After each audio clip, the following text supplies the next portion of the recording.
অপরাধ ট্রাইব্যুনাল থেকে সবশেষ খবর জানাতে এই মুহূর্তে সরাসরি যুক্ত হচ্ছেন সহকর্মী জাহিদ হাসান। জাহিদ, ট্রাইব্যুনালের সাক্ষ্য গ্রহণ কখন শুরু হবে আর আজকে কয়জন সাক্ষ্য দিবেন, আর আজকেও কি এই সরাসরি সম্প্রচার করা হবে কিনা?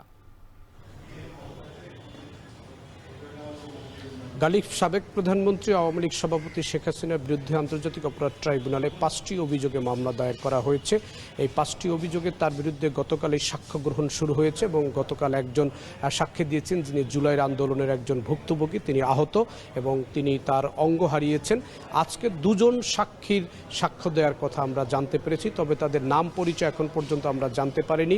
আন্তর্জাতিক অপরাধ ট্রাইব্যুনালের যারা প্রসিকিউশন টিমে রয়েছেন তারা সাক্ষীদের নিরাপত্তা, তাদের তথ্যর যেই গ্রহণযোগ্যতা, এই কারণে তারা সাক্ষীদের নাম এই সাক্ষ্য গ্রহণের আগে তারা গোপন রাখেন এবং এটি আইনগতভাবে সুযোগ রয়েছে।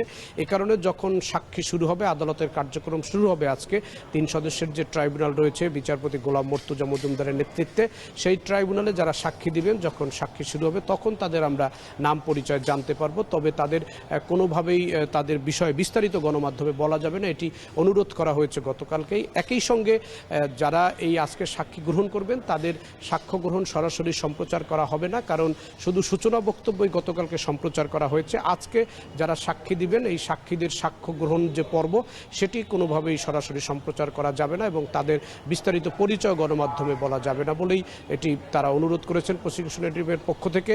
এবং নির্ধারিত যে সময়, সেই সময়ের মধ্যেই বিচারকরা বসার পরে কাজ শুরু হবে এবং বিচার কাজ শুরু হওয়ার পরে শেখ হাসিনার বিরুদ্ধে যে 5টি অভিযোগ আনা হয়েছে, আন্দোলনের রাজাকারের বলে শিক্ষার্থীদের উস্কানি দেয়া এবং তাদেরকে দমন করার জন্য পুলিশকে মারণাস্ত্র ব্যবহারের নির্দেশ দেয়া, আবু সাঈদের হত্যাকাণ্ড, আশুলিয়ায় 6 জনকে পুড়িয়ে হত্যা, হত্যার পরে তাদের লাশ মরদেহ পুড়িয়ে দেয়া এবং চানখারপুলে 6 জনকে হত্যা করা সহ যে 5টি অভিযোগ আনা হয়েছে, সেই 5টি অভিযোগে শেখ হাসিনার সঙ্গে আসামি রয়েছেন তার সরকারের সাবেক স্বরাষ্ট্রমন্ত্রী আসাদুজ্জামান খান কামাল, তার সময় তার সরকারের দায়িত্ব পালনকারী সাবেক আইজিপি চৌধুরী আবদুল্লাল মামুন, এই 3 জনকে আসামি করা হয়েছে। এর মধ্যে আবদুল্লাল মামুন তিনি রাজসাক্ষী হয়েছেন এবং রাজসাক্ষী হয়ে তিনি তার একটি ব্যাখ্যা, লিখিত ব্যাখ্যা তিনি ট্রাইব্যুনালে দিয়েছেন, যেটি ইতিমধ্যেই গণমাধ্যমে এসেছে।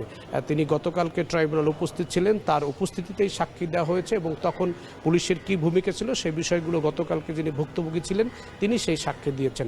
আজকে দুজন সাক্ষী তারা কোন বিষয়ে সাক্ষ্য দেবেন এবং তাদের কি বিষয় কোন ঘটনার উপরে আনা হবে সেটি যখন সাক্ষী শুরু হবে তখন আমরা জানতে পারবো।